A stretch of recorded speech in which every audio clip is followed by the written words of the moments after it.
నమః. ఎక్కడ దొరికినా వదలొద్దండి, కొని శివాలయంలో ఇవ్వండి.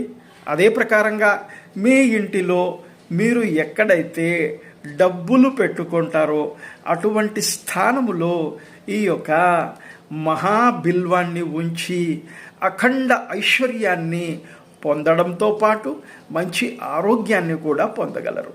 విశేషంగా సంకష్టహర చతుర్థి నందు శ్రీ విఘ్నేశ్వరునికి ఇటువంటి మహాబిల్వాన్ని సమర్పించడం, సోమవారం రోజు ఈశ్వరునికి ఈ యొక్క బిల్వాన్ని సమర్పించడం సకల శుభాలను, ఆయురారోగ్యాలను, ఐశ్వర్యాదులను కలిగిస్తుంది. మేము పోయినసారి చేసినటువంటి వీడియోలో ఈ యొక్క బిల్వాన్ని గుర్తించి రాజేంద్ర అన్నటువంటి వారు దీని గురించి చెప్పి ఉన్నారు. శుభ భూయాత్.